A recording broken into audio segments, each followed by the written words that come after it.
Hey everyone, I'm Brianda Nava, and I'm here to remind you that you are an amazing multidimensional human being. If you don't know me, I teach about the 7 dimensions of wellness, and today we're going to be talking about what I would consider probably the easiest one, and that is physical. The reason I say the easiest one is because we're able to see our human bodies versus an emotion or the spiritual side of the human.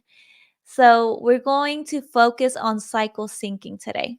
And the reason I want to focus on this first is because it's something that I have been learning about recently, well, probably within the last year. And I've been putting it to use, to practice, seeing how my body reacts to it. And I honestly love it. I feel like I have gotten so many good results out of it. I have helped other women in their journeys also by incorporating cycle syncing to regular diet, nutrition, and fitness.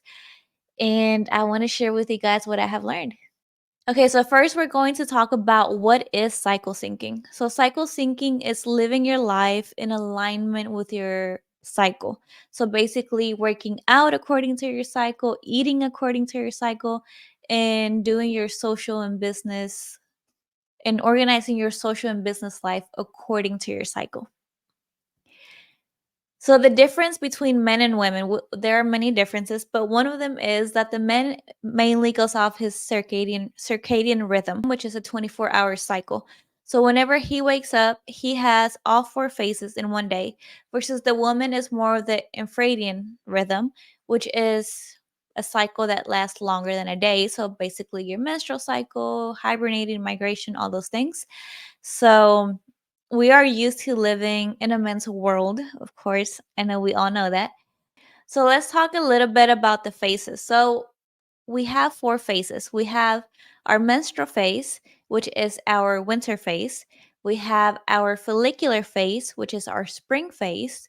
We have our ovulatory phase, which is our summer phase. And we also have our luteal phase, which is our fall.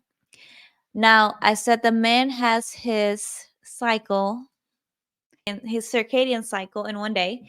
So, what that means is that he wakes up with high testosterone, very productive in the morning, and then at night. So, he goes through all four phases in one day. So, he wakes up and it is his spring. So, high testosterone, very productive. Halfway through the day, he has his summer. And then later in the evening, when he gets home, he's going through his fall. And then when he's sleeping, he goes through his winter. And then he wakes up and he does it all over again. As women, it's a little bit different for us. So, our winter is our menstrual phase. So, that could be anywhere between day one and maybe even day seven. It just depends on the woman and how long she bleeds for. The follicular phase, which is the spring, would be from the time she stops bleeding until she ovulates, her ovulatory phase. So that could be anywhere between day 6, 7 up until day 14, and every woman is different. And then we have your ovulatory phase when you're ovulating. So ovulatory is the summer, and then after that, you enter your luteal phase, which is your fall. And this is when you kind of are a little bit more low energy and getting ready for your menstrual phase. So, the beauty of learning this is that you can work with your period and you don't have to fight against it. So, as all of you know, there are some days where we have more energy, we feel more attractive, other days we feel more tired, um, maybe a little bit moodier. And a lot of the times when we don't know about this, we're like, what is wrong with me? What is happening? And we don't understand it. But after you understand how the female body works, you're going to be like, oh, okay. So then you start to work with it. And then, of course, share with your partner so that he understands you as well. So, one way that you can think of this is you can compare the men to the sun, how it rises and sets every day. And then you can compare the woman to the moon, which is different throughout the month. So it's so important for you to understand that there is going to be a fluctuation of mood and hunger and other things throughout the month, and that it is normal. Okay, so we know that the female body was designed to reproduce. So that is why we bleed and that is why we ovulate, and basically the whole month is based on that. Okay, so let's go a little bit deeper into each phase. So during your menstrual phase, your uterus is shedding its lining as a result of progesterone levels, which decreased in the days leading up to your period. In this phase, your sex hormones, estrogen and progesterone, are at their lowest. As a result, you may feel tired, withdrawn, and perhaps even more emotional. Okay, so when it comes to the menstrual phase, you can think of the new moon, you can think of shedding of old things. You might feel like you would feel during a cloudy or snowy day since this is your winter. You kind of want to stay at home, you want to rest, and this is a time for you to go inward. So during this phase, since it is your winter phase, think about the foods that you would eat. So think about soups, stews, teas, golden milk, all these warm foods, bone broth. And you also want to eat a lot of red meat. Since you are losing blood and you're losing iron, you want to replenish that. You want to eat, honestly, anything red. So red meat, tomatoes, beets, um, anything red that you can think of. Your hormones are at their lowest during this phase, so your requirements for healthy fats and proteins will increase to keep your energy and mood stable. So some foods to consider would be red meat, legumes like chickpeas and kidney beans, bone broth, wild caught salmon, eggs, and oysters, and that is for protein. For carbs, you want to think about wild rice, oats, sweet potatoes, fruits, berries, bananas, and oranges. And then for vegetables, think about, like I said, beets, kale, Swiss chard, broccoli, and mushrooms. Some fermented foods would be miso soup and coconut yogurt. Some other things would be dark chocolate, like I said, warming spices like turmeric and ginger, so golden milk. Some healthy fats, coconut oil, ghee, grass fed butter, flax seeds, walnuts, chia seeds, and avocado. So during this time of the month, I personally eat a lot of caldo, which if you don't know what that is, that's stew. So beef, caldo de res, beef stew. I also like to go to this Japanese place and get some miso soup, and I'll also get their steak hibachi because it's warm, it's red meat, and it comes with broccoli and mushrooms. So all the things that I know are good for me. And then I drink tea with that. Lots and lots of tea. I personally have found that raspberry leaf tea is what works best for me. Of course, if you're Mexican, you grew up hearing about manzanilla, chamomile, and that is also good. I think most teas are good during this time, but for me personally, I used to have I used to have painful cramps every period, so much that I would have to call into work. And I feel that ever since I switched the way I was eating and also added raspberry leaf tea, the cramps went away. So I was able to heal that. And I was just so grateful that I learned this information that I wanted to share this with you guys. This episode was brought to you by BCN Supplements, our all natural supplement company. First off, we have our hydrolyzed collagen. This is a 4-in-1. It comes with vitamin C for better absorption, hyaluronic acid, and biotin. So, this is good for your skin, your hair, your nails, and your joints. And this is for both men and women.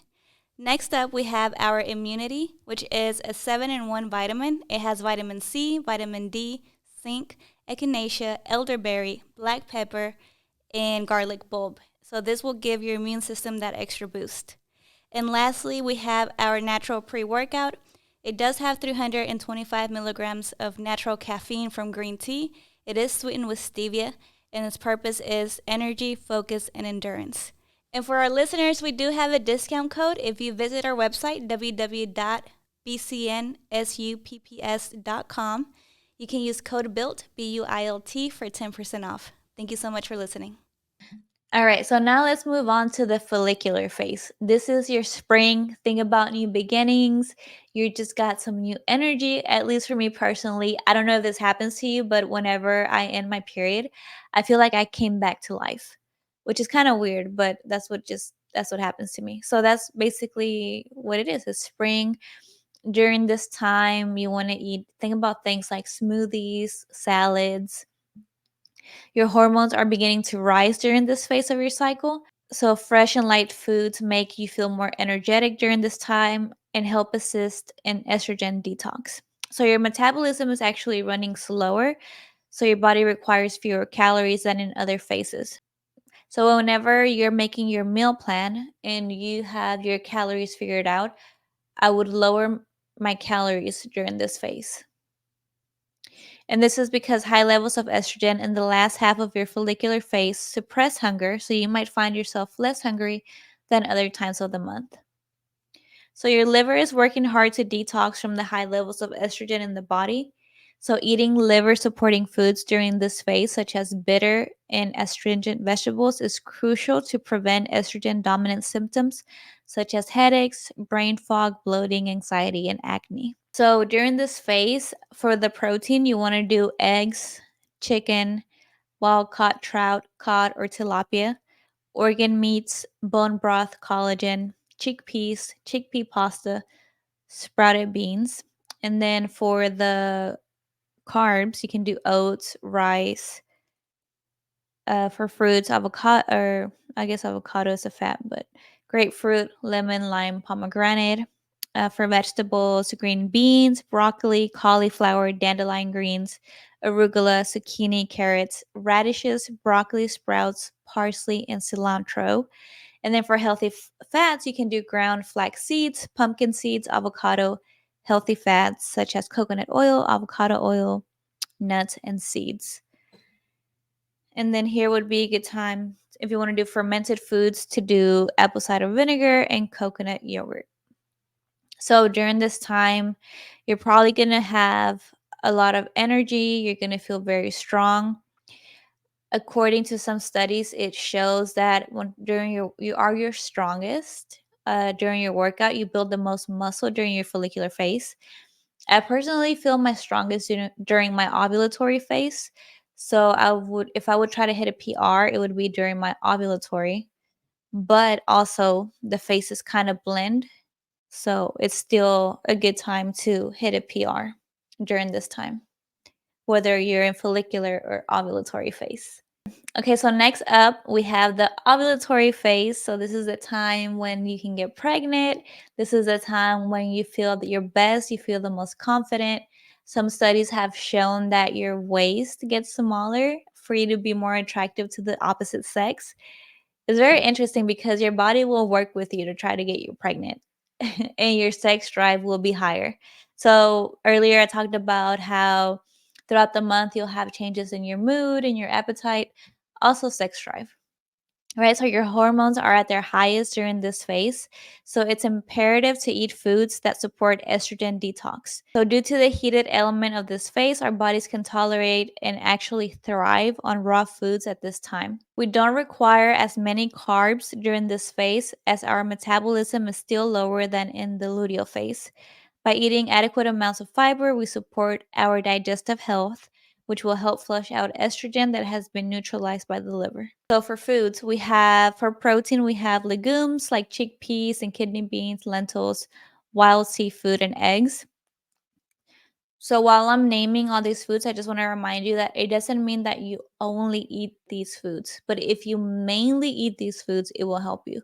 So if you incorporate this during each phase, so just because I'm in my ovulatory phase doesn't mean I'm not going to eat chicken, for example.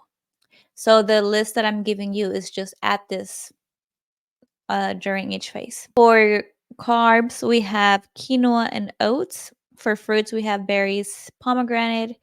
For vegetables, asparagus, bell pepper, broccoli sprouts, radish, spinach, raw carrot, tomato, arugula, kale, beets, collard greens, lettuce, mixed greens, and cucumbers. During this time is when you are the most social.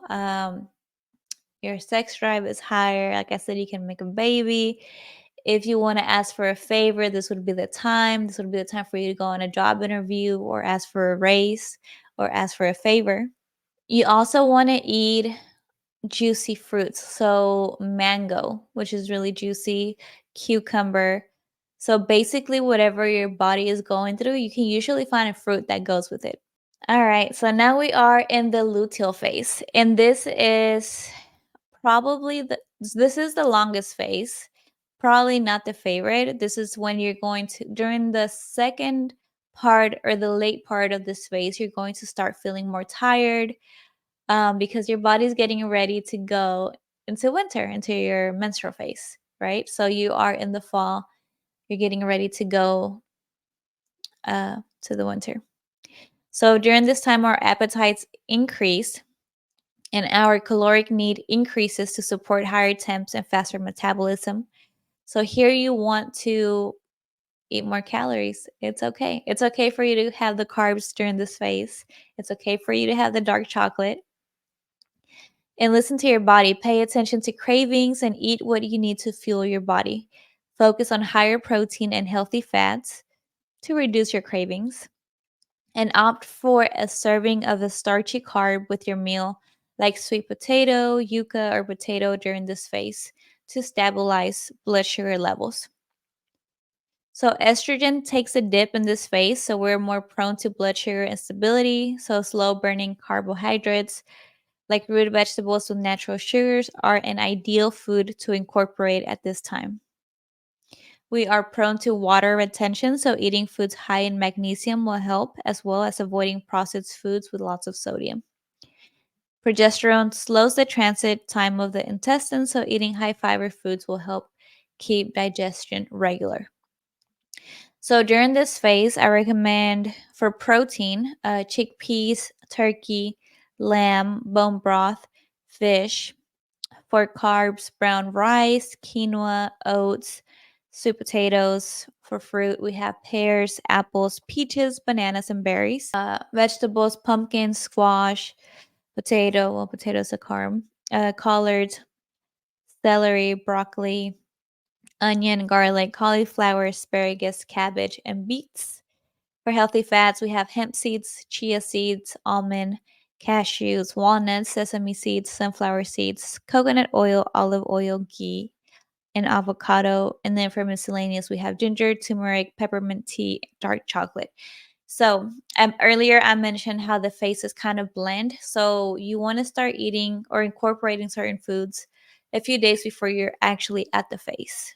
That way, it's like you're preparing for it.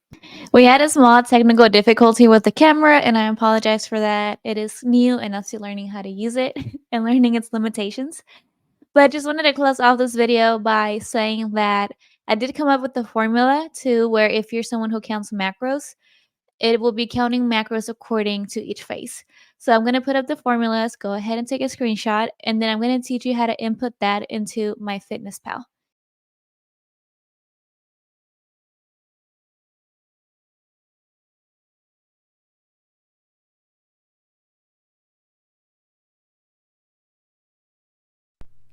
Hey everyone, I'm back as promised to teach you how to input the formula into MyFitnessPal.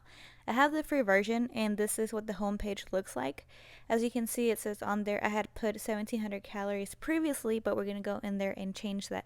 So the way you do that is you click on the circle where it says 1700 remaining and it'll take you to this page. You click on where it says goal, so you have total calories, net calories, and then goal, and it says 1700. You go and you click on that, and then it'll take you to this screen. You click on the 1700, and we're going to use the ovulatory phase as an example. So for that phase, I have 1500 calories. We're going to change it to that, and then we're going to change the macros as well. For the ovulatory phase, I have 42.6% for protein, 26.6% for carbs, and 33.3% for fats. But with this app, we have to round up or down. So I'm going to do 30% for carbs, 45% for protein, and at the bottom you can see I'm at 95%. So in order to get to 100%, I'm going to round up to 25% for fats. And it's okay to round up or down. It doesn't have to be exact as long as it's pretty close to it. Okay, so now we're gonna X out of the screen and it's gonna take us to where we are able, we click on diary and then it takes us to where we're able to input our food for the day. So for the ovulatory phase, legumes are recommended like chickpeas, kidney beans, lentils, wild seafood, and eggs. On on the protein side of it, and then with grains, quinoa and oats are recommended. So for breakfast, I usually eat eggs with turkey sausage. I do oatmeal, have a cup of oatmeal with almond butter and blueberries. And then I'll do my black coffee and I'll add collagen to it. And BCN collagen will add 18 grams of protein to your meal. So now we're at 750 calories remaining, right? So we're gonna go to lunch. For lunch, I'm gonna do 4 ounces of chicken thighs. I'm gonna do 4 ounces of rice, and I'm gonna do broccoli for my vegetables. Again, this is just an example. You don't have to eat this exact food. The beauty of you learning how all of this works is that you get to choose. So you get to choose whatever you're craving that week, or yeah, I mean, you get to add it on there and you'll able to see your remaining calories. So now we're gonna do dinner, and for dinner I'm gonna do fish. I usually do tilapia. I'm gonna add one. And quinoa is good for the ovulatory phase. So when it comes to carb, I'm gonna do quinoa. I'm gonna do half a cup cooked. And for my veggies, I'm gonna do asparagus. Now, if you work out, I'm gonna add a snack. So hopefully you are exercising and working out. So for a snack, I usually do a protein shake, and this will add 25 grams of protein to my daily intake. But I still have 148 calories remaining. So in order to know what I'm missing, I'm gonna click on the where it says 148 remaining. And it's gonna take me to this page. I'm gonna click on nutrients to see what I'm missing. Alright, so I'm 36 grams short on protein and 16 grams short on carbs. And I've reached my fats.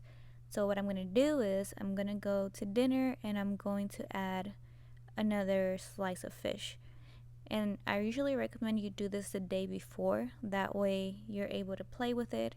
Or if you're able to do like a whole week and just have it saved, that's going to save you so much time. Alright, so I added another fish, and now we're going to add a snack to try to hit our protein intake. See, I'm still 15 grams short and on both protein and carbs. I've gone up a little bit on fats, but it's not a big deal. It's only 4 grams, so that's okay. We want to focus on getting the 15 grams that we're missing from both protein and carbs. So we're gonna go back and we're gonna add a snack. Like I said, chickpeas are good for this phase, and hummus is a great snack. I love hummus, so we're gonna add that on there. And now we're at negative 119 calories, which is still not bad. So, okay, we're 17 grams short with protein. We went over 12 grams with carbs, and we went over 7 grams with fat, which is still pretty close. So I think that's good enough. So it may sound a little complicated right now if this is the first time you're seeing this, but I promise it gets easier with time, and you'll be able to track your own food. You'll be able to know what to eat. If you guys like this video, give it a like, make sure you subscribe, and share it with someone who you think might need it. I'll see you guys next time.